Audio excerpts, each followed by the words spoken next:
Hello, everybody. Thank you so much for joining us for Coffee with the Catalyst. I see we've got a couple of people that are popping in now. So as is the case with our Coffee with the Catalyst conversations, always throw your comments into the chat. We will bring on any questions or comments that you guys have along the way within the podcast recording as a special little perk of being a part of the Catalyst community. So thank you for joining us, Eric, today. You and I go back now. We found each other on TikTok probably 3, maybe 4 years ago at this point. Yeah, I feel like it was in the height of COVID when everyone was on TikTok. I should do a history lesson for myself and go back and look at when I sent the first message. But Eric and I share the honor of being some of the lone, probably loudest change management, digital transformation TikTokers out in the stratosphere. Ooh, see what I did there, Eric? Oh, nice. And then I've had the opportunity to team up with him on his lives, vice versa, on leading change a number of times. But Eric is a powerhouse of social content that's helped him grow his business. So our focus for today is to talk through that journey a little bit more and hopefully be able to pass on some wisdom and some lessons to the Catalyst community as we're going through that, and everybody that gets to watch the recording after the fact as the podcast. But I could keep talking about you, Eric, but I would love for you to do an introduction for everybody, and then we'll dive into the questions that James and I have for you. Sure, that sounds good. Well, it's great to see you both, and thanks for having me here today. And it's nice to meet everyone who's here joining us live today. My name is Eric Kimberling, and I'm the CEO and founder of a company called Third Stage Consulting.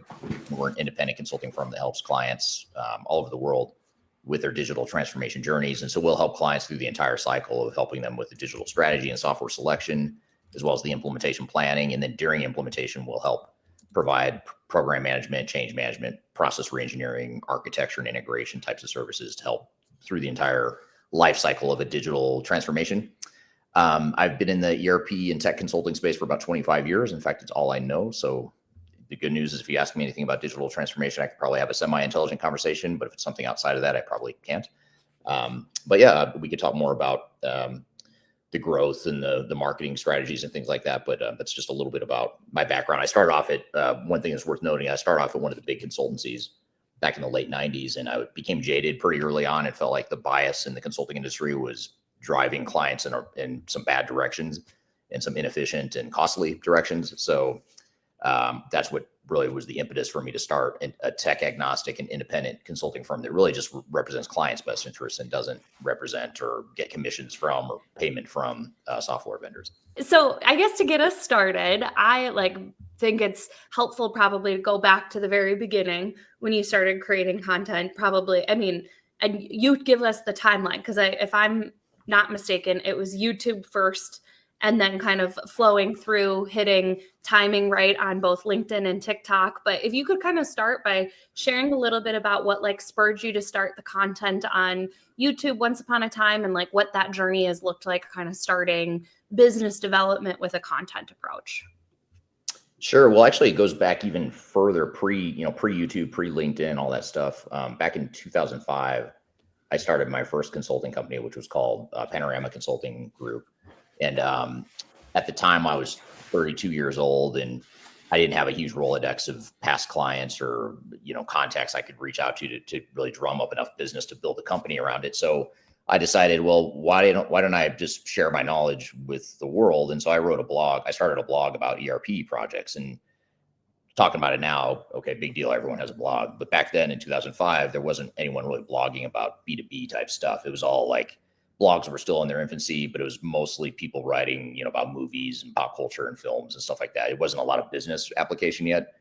So I did that early on. I started blogging in 2005, and from 2005 up until now, I've religiously written weekly blogs. And what I learned over time is that the blogging was actually helping me with Google SEO. And so I started to master the whole SEO game, back in 2005 through, early 2010s or whatever. And then what happened, so getting to why I got into YouTube or how I kind of evolved into YouTube, TikTok, et cetera. When I left that company, I started in 2018. So the management, kind of the ownership structure changed. I wasn't philosophically aligned with the new, leadership team or the ownership team. So I left that company in 2018, started Third Stage. And because I had done so much work on the SEO engine with the blogs and the back end SEO stuff at Panorama, I knew that I wasn't going to be able to replicate it the same way in a timely fashion to, at least not enough to start up a company. So I had to sort of reinvent myself and figure out a way other than blogging and other than SEO, because by this point, 2018, of course, everyone's got a blog. SEO is a pretty well established science, and there's a lot of competition for paid ads, and the landscape had changed. So I knew I had to do something different. So I just started putting out a couple of YouTube videos here and there, really lo-fi, low budget, low production value, but good content. And I noticed that even these crappy quality videos I was putting out were actually picking up steam over time. They were sort of like, they just sit there for a while without anyone really looking at them. And then eventually they just started getting traction as the algorithm started to pick it up. And I just started cranking out more content, hired a videographer, made it more professional, increased the frequency of content, increased the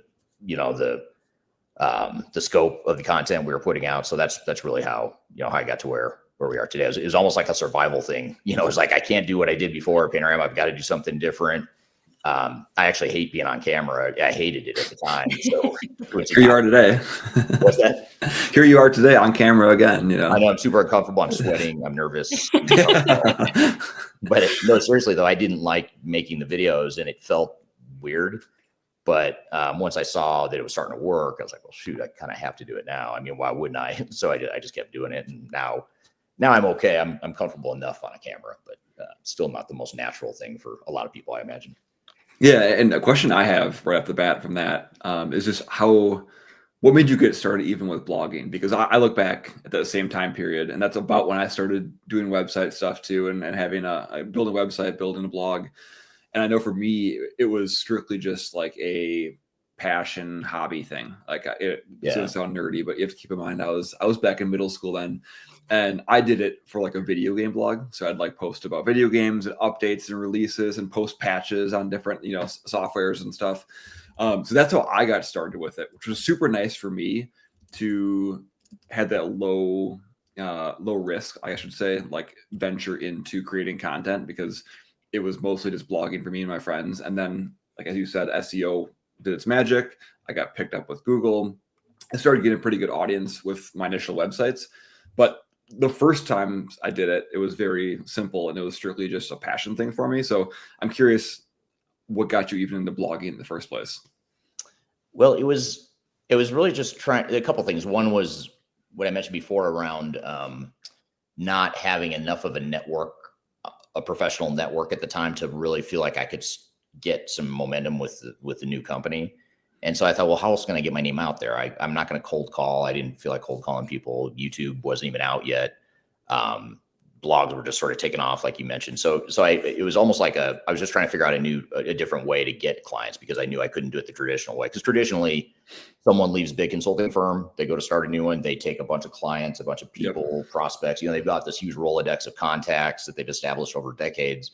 And I was only, not even 10 years into my career, and I just didn't have that network yet. And this is right in the early days of LinkedIn. So LinkedIn wasn't really a thing yet as far as a viable business development tool. So that was part of it. And then the other part of it too is I noticed, like, I've always had this love-hate relationship with my career. I mean, I love what I do, but the industry in general, I have this love-hate relationship with, because it's so biased and it's so rigged, and it's such a finely tuned machine to get people to buy software and to deploy more software. And I just felt like there's just so much like misinformation out there about like how easy it is. And, this is a lift and shift, and this is way before the cloud. And, so it'd be, we have this brand new version of our on-prem system, and it's an easy upgrade. Don't worry about it. And it was just constant messaging where there was no independent voices in the market at the time. Now there is, but back in 2005, there really wasn't anyone that was independent that was kind of calling out the industry. So I also used it as an opportunity to give a counterbalance, or a sort of a disruptive counterpoint to the industry. And at first I got so much hate for it. Like, people are like, you are an idiot. What is wrong with you? You have no idea what you're talking about. You clearly don't understand technology if you think it's difficult, or if you think it's not easy. And there was a lot more hate than there was support. Now people kind of understand better. And there's a whole movement around tech agnostic unbiased, realistic views of the world. So I think it's just different now. But back then it was really disruptive. And so it got a lot of attention. It would get shared and it would get, the blogs would go viral as a result of that. So it was really those two reasons. One was just pure survival. Like, how do I get business? And the other was, let's add some counterpoints to this whole industry. And I love writing. I mean, I hate being on camera, but I love writing. I'm an introvert at heart. I love just sitting down and writing a blog. I'd much rather do that than, I love you guys. I love having this right now. No, I mean, that probably resonates with a lot of people in our community. And we have those conversations on a regular basis. Like, James is more of a written word kind of guy. I like talking too much to actually like writing. So I think I am in the minority. Right. So you mentioned earlier when we first started talking about like kind of how it started to like a little bit of like what it looks like now and how it's grown. But I would love to understand maybe some of like humble brag a little. What are some of the metrics I just saw a video recently about some of the milestones you guys have gotten on YouTube, but how has it grown over time? And like, what has it done as your business has grown, and how has it helped the business grow over time?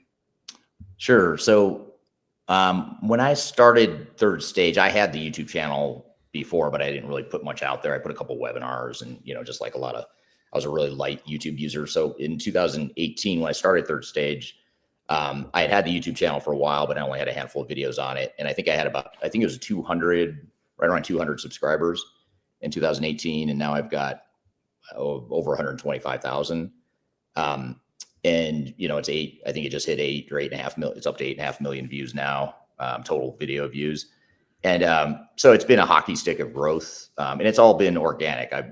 We don't pay for any ads. We don't pay YouTube to promote the videos. We don't do any sort of paid advertising. We may in the future, but we don't now.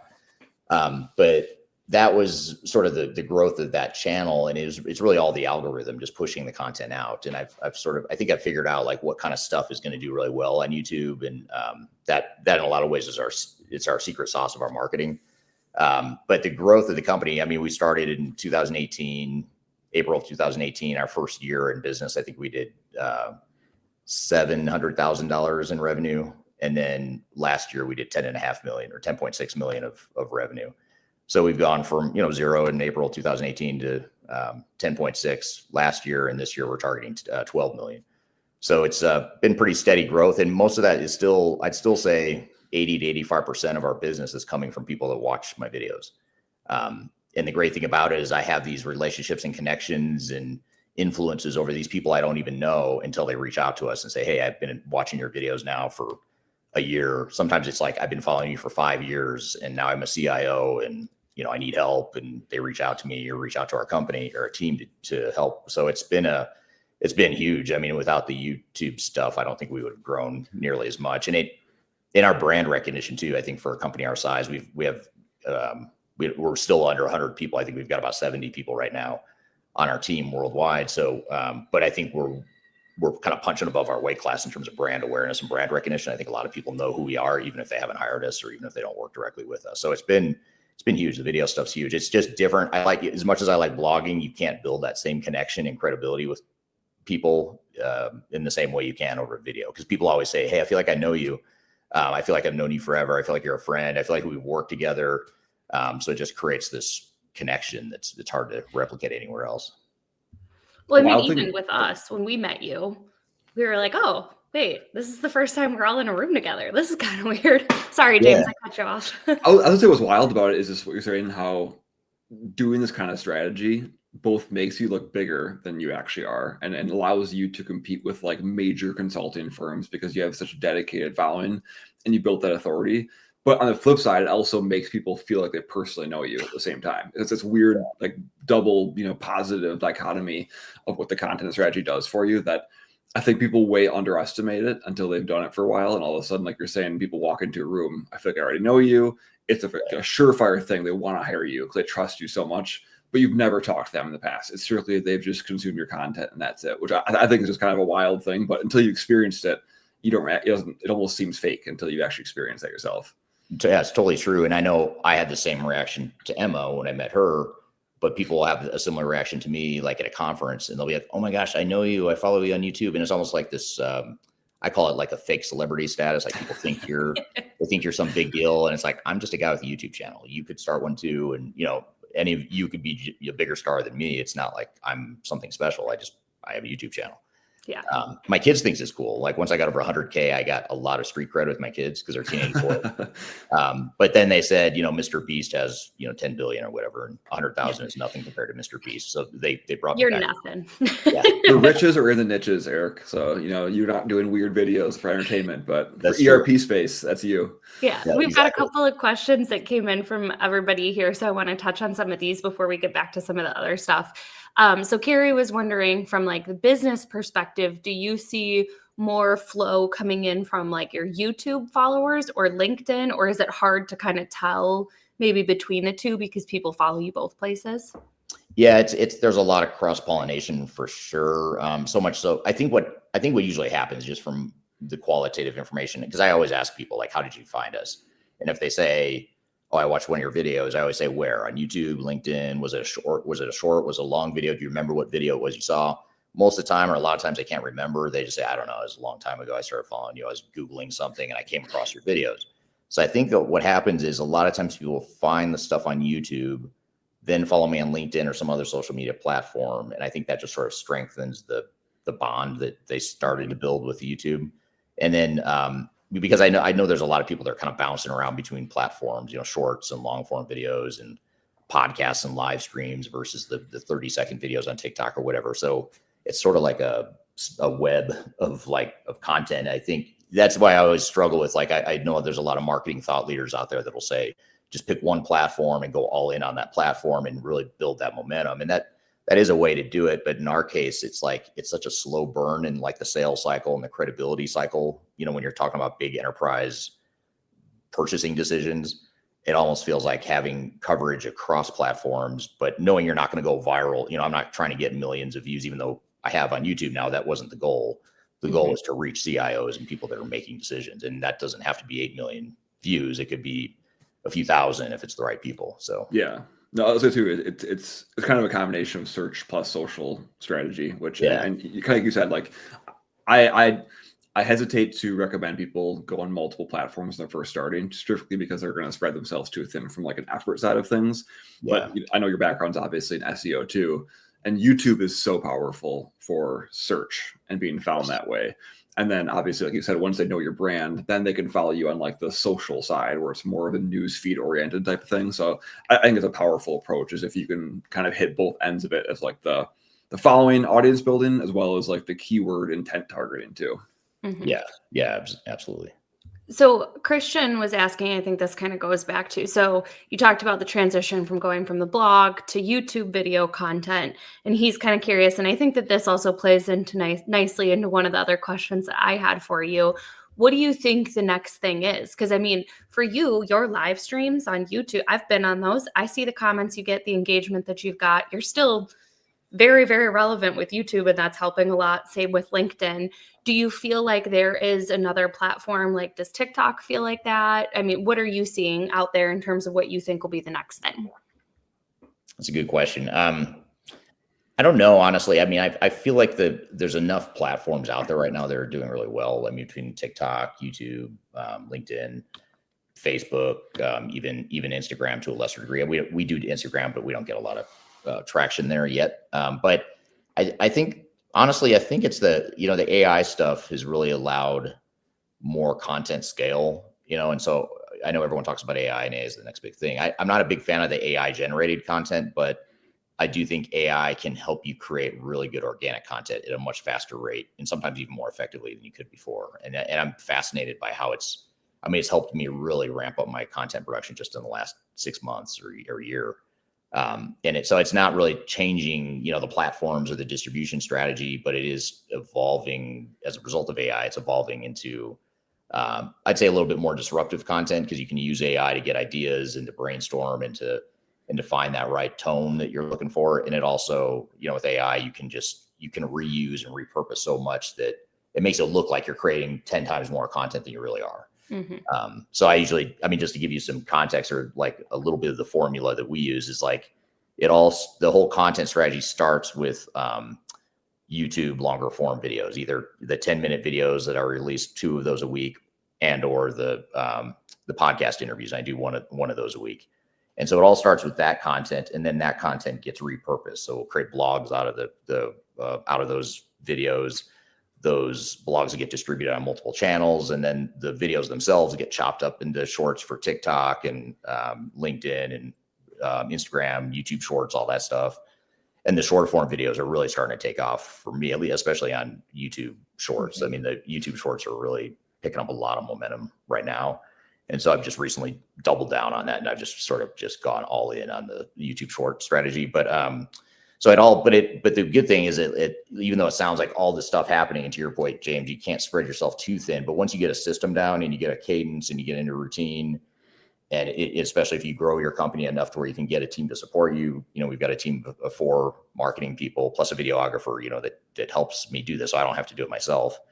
That helps you scale too. So if you can combine AI with growing your business enough to where you can hire people to help you, it just allows you to scale up that content. So I don't think, at least in my space, it might be different for other niches that people are focused on here on the call, but in the enterprise tech space, there's plenty of room for growth and maturity in that market. So I feel like I'm just doing, quite honestly, I'm doing kind of a land grab, trying to get as much, of that, because I saw with SEO and Google, at some point it tapers off and it levels off, and it's really hard to change to get your name in there to make a splash there. So I'm just trying to get as much coverage as I can right now because I already see a lot of people copying in our space. There are some cases like taking the exact video I've made and trying to do it themselves. And so I already know people are going to copy it. People are going to figure this all out. So I always feel like, just staying a step or 2 or 3 ahead of everyone else is what I try to do. It is funny to see people copy you. But it is like, you get worried for a second. Worry is the wrong word. Maybe like upset that someone's doing exact copy. And this happens again. And my background's more in like the written word and blogging and SEO. And people will take an article, dissect it, try and replicate it, but tweak it just enough to get past the algorithm. But like, as you know, it's a lot of work what you're doing. You're doing a lot of content. You're doing a lot of things. And like, someone might be able to copy you for a couple of weeks, but they're going to have to work their booty off if they're going to keep up with you. So I think that's a nice thing on the back end of it. Another really good question we got was from Ian, and he was asking about the timeline between gaining audience and receiving that outreach, right? So you talked about that hockey stick, that exponential growth to what you're seeing from a digital effort. So, his question is, I think more is, paraphrasing, when you started your strategy versus when you started to see results coming in from a sales perspective, because traditional sales outreach, you're doing cold DMs, cold calls, and networking things. You can linearly grow by 1-to-1 outreach, right? If you want to get more leads, you just call 100 more people that day. This is a little bit more murky, so I'm curious what your experience with that has been. Yeah, that is a good question. I think at the time it's hard to compare because back, my data point for blogging is outdated. It was over a decade ago. But at that time, the blogs translated pretty quickly into phone calls and outreaches because it was just so unique at the time. So someone would see something and I'd get immediate responses or emails or CIOs who really liked that because they'd never seen anything like it. Now it's a little different because there's so much messaging out there. There's so much content. Some of it's better, some better than others. But I do think most of our business has been slow burn, long game type stuff, because I'd say if I'd estimate maybe 3/4 of the people that reach out to us, or, we have people that outreach too. We have a BDR team that'll reach out to people that hit our website or register for content or whatever. So they're setting appointments too with our sales team. But as far as people, when they reach out to us or contact us in any way, it's usually months or sometimes years after. And it's also, the interesting thing is that so many times there's been like some low-level analyst that's not high up in the organization is a fan. They've been watching my videos and they forward it to their boss, who forwards it to someone else. And then eventually the CIO is calling, or the CFO or whatever. And they're like, hey, my team watches your stuff. They forwarded me your videos. I liked it too. And that whole process can take months or years. But keep in mind, this is enterprise tech space, so I don't know where the audience, that's where most of our community kind of falls, is somehow related to professional services or tech that has a long sales cycle too. Yeah. And that's a key, long sales cycle. So it's like the information gathering cycle is, I think the good bad news is like my contents tend to reach people early in the research cycle, which is good because then it's top of mind when they're actually in a position where they have a budget and a real project. But most of the time, I think they're finding my stuff when they're first thinking about it or talking about it with their team. Like maybe we should think about an ERP project, or maybe we should do a digital transformation. We're not going to have budget until 2026, but let's start doing some research now. And that's usually how they come across us. So you kind of have to, in this space anyway, I think you have to play the long game. Although I will say when I started Third Stage, I was fortunate enough to have a few immediate hits, like, to do 700,000 in 8 or 9 months of being a business, I thought was pretty good. But a lot of that was just, those people that maybe they'd followed my blog for a while and they saw some of the videos I was putting out. And they reached out when they saw I started a new company, and it started a lot of conversations that led to, pretty immediate business for us. Well, I'd say even James and I, working with previous clients, we had someone that was starting to do research into data conversion, and they circulated one of your videos around as like, conversation about different types of data conversions. And we're like, oh, look at Eric go. We got a good kick out of that. That's fun. Small world. One of the things that we've been kind of dancing around, obviously, is like how you have started kind of pushing yourself outside of your comfort zone with something like video when you first went to YouTube. But again, like going back to the very beginning in the introduction, I found you via TikTok, and that's how we got connected. We were both like doing lots of content on LinkedIn, but it never crossed paths until the TikTok side of things. So what is how do you like amp yourself up, especially if you don't love being on video, to go try something that's outside of your comfort zone? What does that look like for you? Well, first of all, I try to take the pressure off by thinking about it as little as possible and time boxing it, like boxing it into a certain period of time where I'm focused on content. And so I don't worry about it the rest of the time. I think one word of advice I'd leave with people is don't try to, if you want to do a couple of videos a week, what I would not do is I would not go out and film 2 videos, twice a week. I would film it in batches. Like if you can just say, I'm going to sit down for half a day every other week, which is what I do. I spend 3 hours, roughly 3 hours to plan out, like about an hour to plan out, like what topics do I want to cover in this next batch. And, I'm doing research and getting ideas, and I keep a running list of ideas of what I want. And I use AI to help generate more ideas. So I kind of know I have a list to start with, and then I sort of hone in on, okay, I know these videos, these topics are doing really well, so maybe I'll kind of lean that direction or whatever. And I'll create them. I'll spend about an hour creating the outlines, and then an hour and a half to 2 hours filming the 4 videos. And so there's 3 hours every other week that I worry about it. The rest of the time, I'm not worried about content. So I think if that would be one thing to get started is for me anyway, I can't get amped up multiple times a week to create content. It's just not that exciting to me. So but I can do it once every other week. And the other thing too is just knowing, like, if just have a clear vision of what you want to cover in whatever piece of content, and know the hook. Like I always try to come up with a really good hook at the beginning, like a question or a controversial statement or something. And that kind of gets me excited too, because I'm like, ooh, this might piss some people off, or I'll be curious to see if people like this one. And sometimes it does piss them off, and which I don't mind actually, because it's good to get conversations going, especially even if people disagree with you or whatever. So yeah, I don't know if that answers the question, but those are some of the ways I have to time box it. And then I also have to have a pretty good understanding of how, what the angle is and what the hook is and what the appeal is of the content. And that usually gets me excited. And I love talking about this stuff too, which, even though I'm an introvert, I do enjoy discussing digital transformation and change management and stuff that we all talk about. Mm-hmm. One of the things that you mentioned before is you've got your team that's helping you with content. You've got a videographer. One thing I'm curious about is how much are they helping you respond to comments or like interact back with your community? Because one of the things that we hear often is that it's just a lot to respond to comments and interact with everything. So I'd love to understand, like, if you have hacks for that, or if like the hack is I've got help for it. Because again, like with the following that you have and the engagement that you have, there's a lot that goes into it. Yeah, that's I've actually struggled with that. That's a good question, because I used to, up until about a year ago, I'd say I would just sort of set and forget it, just push the content out, and I might read some comments here and there. I would always read the comments, but responding, I felt like I didn't have time. But what I found was, I have people that comment like, how come you never respond? Like you get all these comments and you're not responding, which is kind of weird. Especially if it's a question I'm asking on social media, and then to not respond is weird. So what I do is I just like, I'll carve out like a couple times a week. This is where I don't batch it, is a couple times a week, I'll go into the most recent content that's been published, which typically we automate it. So it's not like no one really published it manually, but it's been published. So I'll go just comment on stuff. And what I do is I just use the voice thing, and I don't try to make it perfect. I'll just use the voice dictation thing on LinkedIn to comment. And, it doesn't have to be anything. I don't respond to every comment, but I'll try to get, like, if I've got 30 comments, I'll try to get through the first 5 or 10 and at least show that I'm commenting and responding to some of the more relevant points.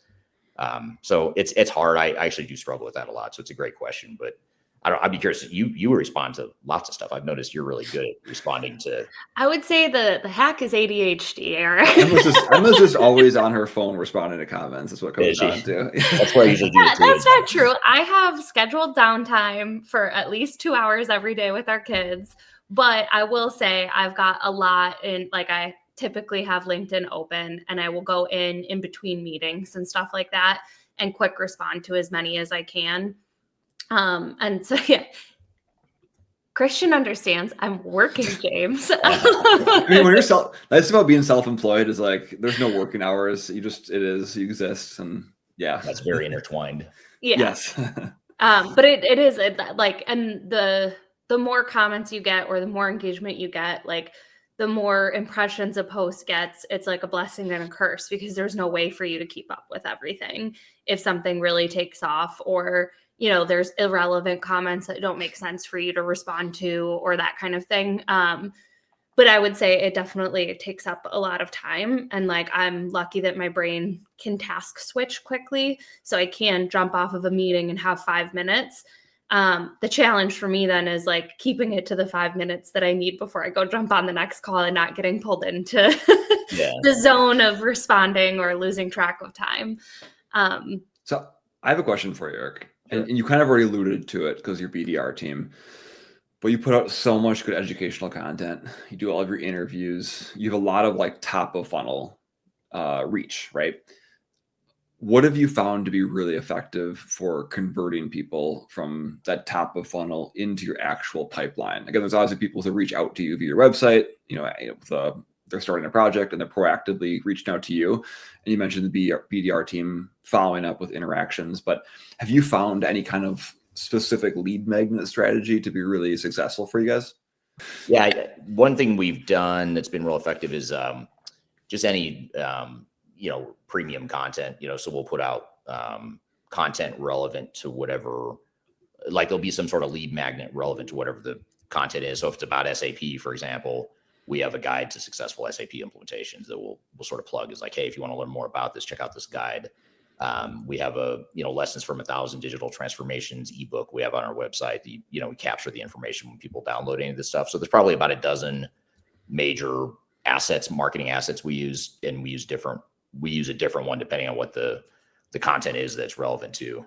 So that's been really effective. I will say though, however, we've had a little bit of trouble as a company going from, because we get about anywhere from 1,000 to 1,200 contacts a month from people that are responding to one of those lead magnets. And, a lot of those are competitors. A lot of them are students. A lot of them are potential clients. But to the point earlier, a lot of them aren't ready to buy yet. A lot of them are, it's easy to identify the students and competitors and people that aren't viable prospects. And we don't care if they download the stuff, they can still have it. It's just, we're not going to waste a lot of time trying to sell them something they're not going to buy. So we have struggled with like getting the timing right of like, we reach out when they first download something, but we get a decent response, but I know we're missing a lot on people that they hit the website 6 months ago. They haven't downloaded anything since, but maybe they're still watching videos, they're still engaging with the content, they still know who we are. And maybe then they're ready to do something. And how do we make sure we're having a conversation with them at that time? Yeah. So we've been kind of struggling with that, knowing there's a long sales cycle, knowing that they're finding us in many cases way before they're ready to buy a consulting service offering. So just staying in front of them has been a challenge for us. And we have our weekly newsletter and stuff like that. So they, they're watching videos, they're staying engaged, but like, how do we have a direct conversation about their project and how we might be able to help them? That's been a little trickier for us. And we're still fine tuning that. 7 years in now. Do you do any kind of retargeting ads at all with your website hits? No, we haven't. Okay. We've tried some limited Google and YouTube ads, but actually we do. There's a few keywords we do advertise. I shouldn't say we spend maybe $200 or $300 a month on just really high value keywords that are like independent ERP consultants or ERP software selection consultants. I mean, we want to be top high intent keywords. Yeah. So the last business I had, longer sales cycle too, a lot of educational content, and really we did some minor keyword ads, like you're saying, like very high intent ones in our area too. We ran retargeting campaigns, so using a tracking pixel on our website. I think we did, if I remember correctly, it was 180 days. So anybody who'd been to our website in the last 180 days, we ran like a really simple, just branded graphic at them. That converted so many people, which was kind of like, it's one of those things where they've just kind of that reminder, like, hey, we're out there kind of thing. And the cost per click was super low too. Like the bidding on that is much more easy to swallow than, the high intent keyword bidding too. So something maybe to look into from a, ability to kind of keep people in the funnel side of things too. Which platform was that? Was that on YouTube? So we use Google and Facebook for that. But Google allows you to have YouTube placement as well. So yeah, some kind of things to look into there. Okay. Interesting. Yeah. Well, maybe we need to work with you guys to help us figure this out. Christian was wondering and he promises he'll watch the videos after this, but he was saying, do you mention those lead magnets in your videos as like a call to action, or are they just on the website or in the like YouTube description? All the above. So I do mention it in the video. If you watch the videos, and Christian, when you do watch my videos, be sure to like and subscribe, please.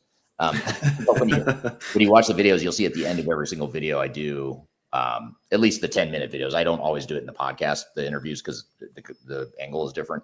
But in the 10 to 15-minute videos I publish twice a week, every single video has a call to action at the beginning. And then throughout the video, it'll show some content that you can get off our website. But at the end, I'll say, scan this QR code right here, and it takes you straight to the landing page. Or you can go to the links in the description of the YouTube video. And we do the same on LinkedIn too. We'll include links to download stuff on there. Okay. And then Alex wanted to piggyback on that and ask if you're basically differentiating where those leads are coming from and filtering, whether it's coming from YouTube or LinkedIn or Google or anything like that, or is a lead a lead? A lead's a lead, but that's not a bad idea. I mean, there's obviously a more of a science and refinement that person's talking about, that Alexander's talking about. So no, we have not done that, but it's not a bad idea at all. It wouldn't be hard. I mean, you just have a separate landing page or maybe a separate tracking, link tracking for each platform. And that would show us a lot more than we're getting now. It's funny because I'm a data guy. Actually, you're a technical guy too, Eric. But it's like, so some of that stuff, I'm like, why haven't I set this up? But it's like, it's just a little, I don't know, it feels like more hassle than it's worth. But I'm sure at the end of the year to know how things broke down would be very helpful. But it is one of those things that it takes a little more time to do. So yeah, it can slow you down. Changing gears a little bit, Brian was looking for a suggestion from you. So he's getting more active on LinkedIn now and building his network there. When he's ready for phase 2, what other, if we're looking for a couple of other platforms, what would you suggest as kind of phase 2 platforms to build on? I mean, I would say YouTube and TikTok. I mean, Shorts in particular. I think that's a lot less overwhelming for some people to create shorter videos. And I know you do this a lot too, Emma. I mean, it's the good thing with Shorts is you just, I'm going to film a video right here. Like it's just me on, it doesn't have to be anything well scripted or planned. You could just be like, get on a video and say, hey, I just had a call with a client and they asked this question. I thought it was an interesting one. And you answer the question, boom, load it to YouTube Shorts and TikTok. I mean, I think probably YouTube Shorts more so. It would be more of a priority. TikTok, I feel like, I don't know what you think, Emma, but I feel like TikTok is really starting to emerge as a B2B possibility. And I feel like you and I, well, not you so much, but I feel like I was too early in terms of the type of content I was putting on. It wasn't 3 or 4 years ago. It just took a long time to get traction around it. But now I do think there's people that are looking to TikTok, not just for entertainment, for education. You do a good job. You do a better job than I do straddling education and entertainment. So I think your brand fits better for TikTok. But I do think even the more content heavy type content, like the stuff we produce, I think it's starting to get a lot of traction on TikTok. So, well, and I think you're right. The algorithm has continued to get better on TikTok, and it does a much better job of targeting, like, even if somebody is mostly watching, like myself, I'm mostly watching videos about jokes about being mom, or James Cats. knows all sorts of you send me cat videos. Don't even try to make me sound like the weird cat lady, but yes, cats.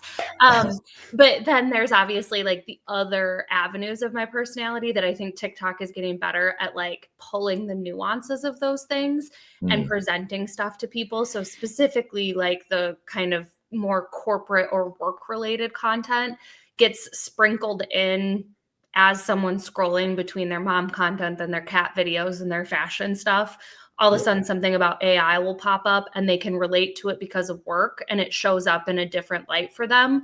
But it took me a couple of years too. Like the first couple of years I was on there, no one was watching the content.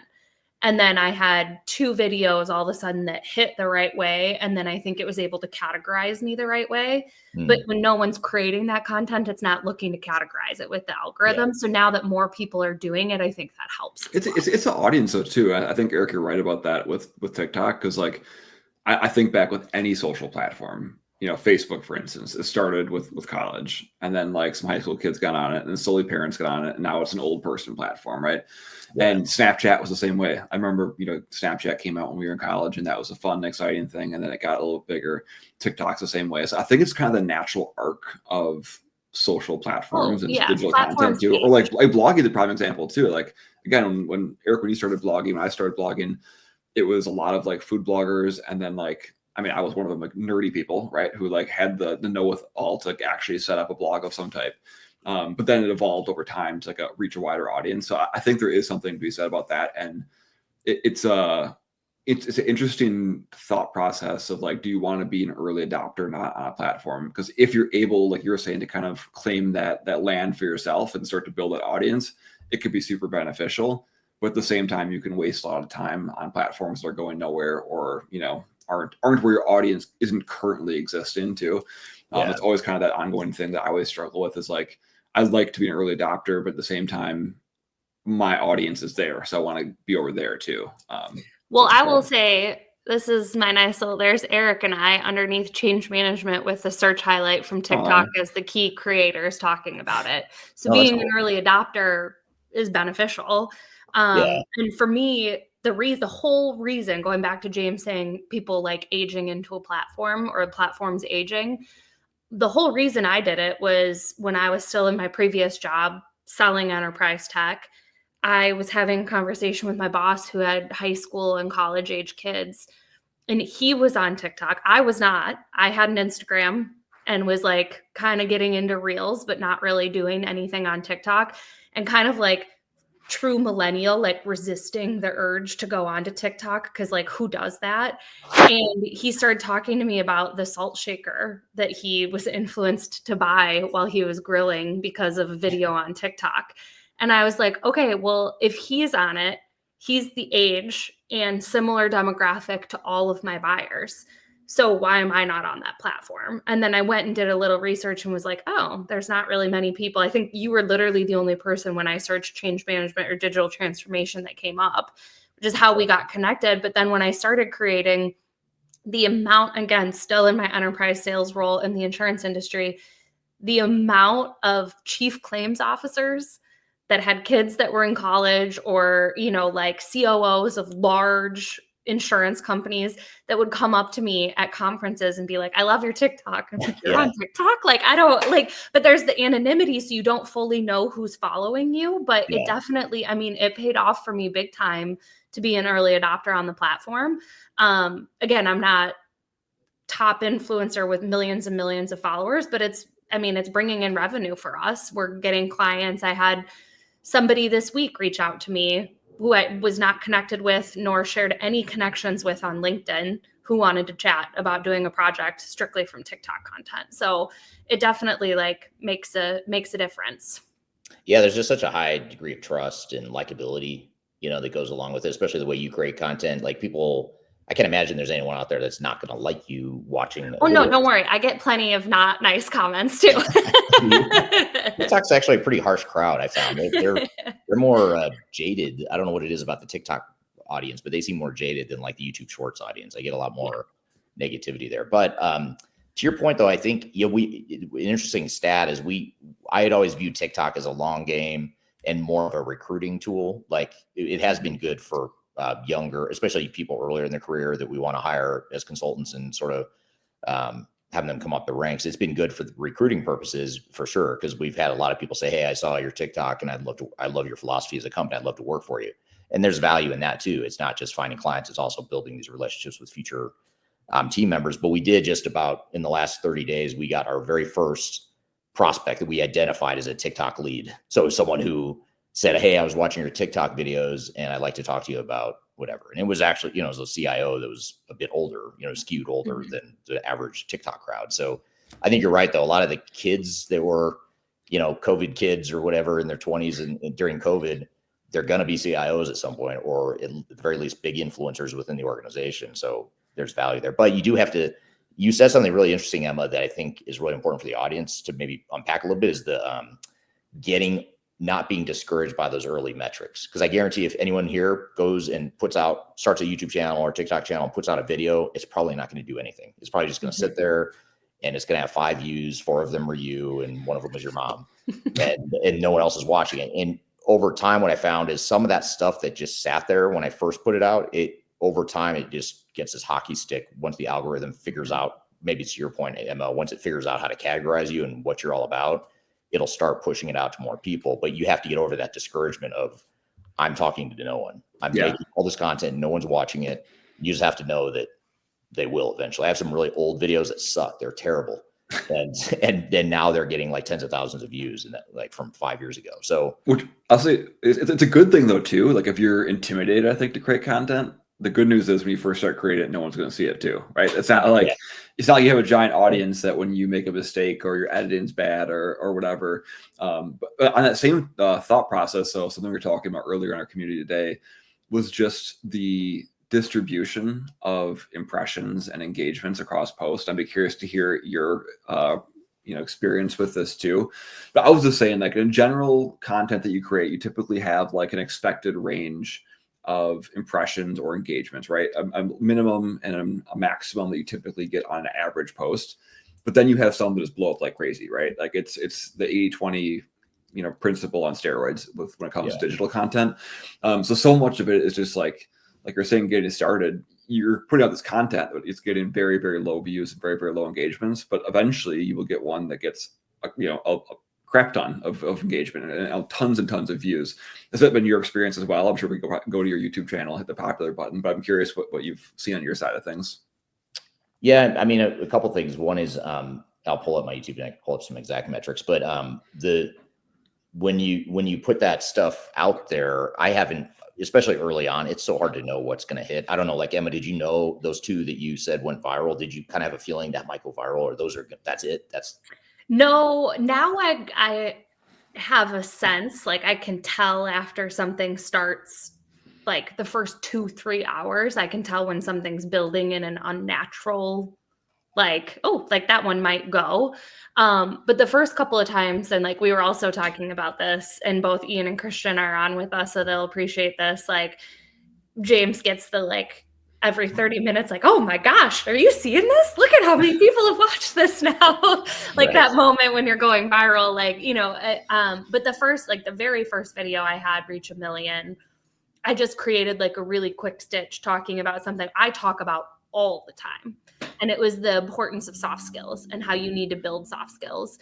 And I unintentionally piggybacked off of someone else's video that went viral. So I saw the video right away when she posted. I made a stitch to it, and both of our videos went, and then mine ended up going above hers because I like had added to the conversation. And so, but like when I stitched her video, it had a couple hundred views.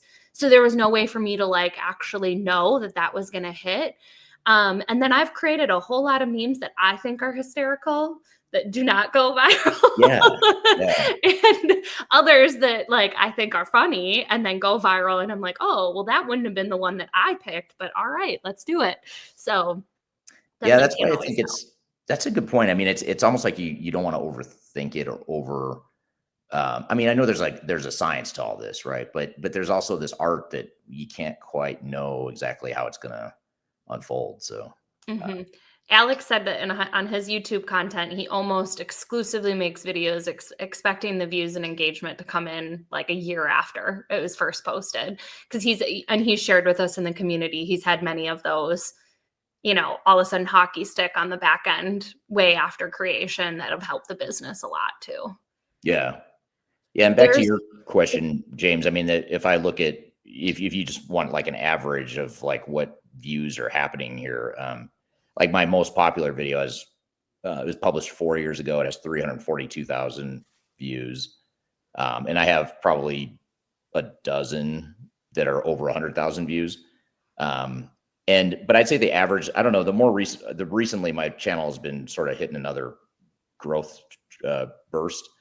So the last 4 or 5 videos I put out have all hit 1,000 within just a few hours of putting it out. And some of them hit tens of thousands within a few days. But that's not normal, or it's normal this month. Becoming normal. Yeah. I hope it's becoming normal, but sometimes like you'll have a bunch that blow up and then it sort of levels off and plateaus and then a bunch more will take off. And it's just, I don't, and these aren't videos I thought would do well. Like I did one about how I thought the ERP, it's called The Death of ERP, the end of enterprise tech as we know it. And that one just took off. I didn't expect it. In fact, I remember thinking the video sucked because I didn't feel well that day. I was outside, the wind was blowing, my hair was all jacked up, and I was like, oh, that video sucks. And then it went totally viral. So I've not been able to fully figure out. I think I kind of know if the more disruptive or controversial it is going to take off, because I know I posted a video where I actually took this laptop that I'm on now. I took the camera from this laptop, set it on my desk in front of a whiteboard, and I just started whiteboarding about Agile and like some of the downsides of Agile. And this was like 6 years ago, right when I started Third Stage. And it was like a 20-minute video, no editing, sound is terrible. And I just put it up to YouTube, and that sat there for a while, but then it just totally took off. And then I was like, oh, that's interesting. And I actually just recently redid that video, but with professional, a more concise message. But you just don't know. I mean, it's like the crappiest low budget video could be the one that blows up, or the one you do on your phone could be the one that blows up. So I think not being afraid and just trying different stuff. I mean, like you said, James, the worst that happens is you put something out there and no one sees it. Well, the good news is no one saw it, and no one's paying attention to the fact that no one saw it. No one cares that no one watched the video. It's not like people are going to judge you for that. James convinced me to start my very first video that way. I said, will anybody watch digital transformation videos? He said, the worst case is that no one watches it. Exactly. Go ahead and create it. You learn a new skill, and then you practice your pitch, and that's that. So, oh, yeah. Well, and I've shared this story in the community a number of times, but some of the videos for my old company that are still top performing on their YouTube channel are stuff that I filmed in our daughter's closet with no external lighting, on my laptop camera with no mic. And it was the only spot I could hide from the kids and still have like a blank background behind me to create the videos. And it had PowerPoint graphics in it. And it's still one of their top performing videos. And, I look back at that now and I'm like, whew, like that's rough, but it did the job. It got and it helped us show up. It brought in opportunities for us. I know we're getting close to time, and I want to make sure that I come back to this question that Ian threw in while we were talking too. And do you have a method for organizing your overall plan or theme? I know you said that you write down ideas and that you typically have outlines, but do you have, other than tech agnostic advice on transformation, is there an overarching theme or system that you use for keeping track of your ideas? I just have an Evernote cloud note-taking thing that I just keep a separate notebook just on ideas. But then once I decide that, okay, I'm going to take these 4 ideas and film these 4 videos on next Wednesday when I film, I just, I come up with the hook. The part I think through the most is like, what's the title? I know the topic, but like, what do I think the thumbnail is going to say? And I try to make it something shocking or engaging or whatever. And I usually open with that sort of a hook, and I'm trying to refine the hook, like the first 2 sentences I say in a video. I try to not script it, but I kind of know what I'm going to say. And then everything else, honestly, is more of usually it's like 4 to 6 bullets, and it's usually 4 to 6 sections. Like each video I do is kind of broken into segments. Like, I might talk about, like in the case of why I think ERP software is dying, there's 5 reasons why I thought that. And I just have a bullet for each one. And I kind of know in my head what I'm going to say, for that bullet, but I don't do well. If our marketing team has tried to get me to do scripted videos, and I am terrible at scripted videos. I stutter. I can't. That's how I am too. Don't worry. I'd rather just stutter over my own words rather than trying to read someone else's words or whatever. But I'm actually very lucky that when I did have to do videos with a teleprompter in the past, that the external videographer decided to be kind to me and give nobody the outtakes of that, because there was a lot of swearing. There was a lot of taking way longer than anything that I just got to say and have it flow would ever take filming a video. So I'm the same way. I need an idea and a concept and maybe a couple of points to hit. But otherwise, if I'm scripted, it's a rough go at it. Yeah. Yeah. Well, it's another thing that you mentioned, which is that, being human. I mean, I think people want to see that you're human. So I started doing bloopers at the end of each of my videos now. So when you watch, if you watch to the end, there's all the parts I messed up, and I do cuss in some of it, but she bleeps it out usually. But people like that. Like, it's funny. I get so many comments of like, "Oh, I love the bloopers at the end." And I'm always like, what about the parts where I didn't screw up? Yeah. The content. Did you like that too? Or what about all my value? I mean, you bring up a great point, like the human element of it. And I have a friend that does high-end Facebook ads, and they always talk about how like ugly ads do better. So like when people are going down a news feed, if something looks too polished, it looks like an ad, or it looks like it's like a corporate video, people will scroll right through it. They talked about your video with like being outside and crazy hair and that kind of thing like that. People are more drawn to that because it looks more natural, more human. So that's another kind of just point and kind of a positive side of things. Like just go out and do it, because like actually like ugly content, more like authentic content actually performs better too. So it's another reason for that as well. Well, and I will say again, being on TikTok, showing up as is, I don't think I've ever gotten a mean comment about my appearance when I've showed up like objectively ugly, but I've had people come at me for my eyebrows when I'm like ready for the day. So if you just show up as you are, like, I don't know, maybe you're less likely to get that kind of like feedback, because people know that you're a human and you're just showing up to try and offer value. We've got we're our worst one. critics, I think. I'm just going to say we're all our worst critics. I guarantee anyone listening today, when they make their video, they're going to judge it way more than anyone else is. So you kind of have to look past your own inner critic. Yes, 100%. Alex snuck in with one last final question before we wrap up for the day. And how often do you test, or are you keeping kind of a consistent style or delivery mechanism most of the time? That's a good question. It's fair. I'm fairly consistent, but I do try to change things up, or I'm always looking for ways to tweak the model a little bit. Like now in my opening, I have a handheld. I asked the videographer to handheld film that, so it's not too polished looking, especially and it kind of creates this, not chaos, but visually, I feel like it's creating tension. Like I'm saying some weird question or some controversial statement, and it's a handheld, so it kind of looks. I think it adds to the tension a little bit, and I think that works, because there's a lot less people bailing out on videos now than they used to. So I do little things like that. I could probably do more. I'm trying to find more creative ways to not just stand in front of a camera and talk, but like go talk to people, or like go to, like I love filming at conferences, like going to conference, like I did with you, you guys when at Stratosphere, and I think I did it with you at a different conference too, Emma. Maybe I know I filmed you in this setting, but I just try to do stuff to mix it up a little bit. But I could do a better job. I'm not the most creative person when it comes to like the edutainment side of stuff that you're so good at. You don't embarrass yourself on the internet quite as much, I think, is what you're trying to say. Well, thank you so much for taking the time with us, Eric, and everybody who joined us live. Again, the episode will be available on YouTube and the like here shortly. But we appreciate you taking the time and sharing your journey, because again, everyone in the Catalyst community is moving through something similar. So we really appreciate you joining us and sharing all of that. Yes, thank you for having me, and thanks for what you guys do. I think this is really cool, the business you've started here, and seems like it's adding a lot of value to your community. So thanks for what you guys do. Thank you. Awesome. All Thank right, you. everybody have a great day. Take care.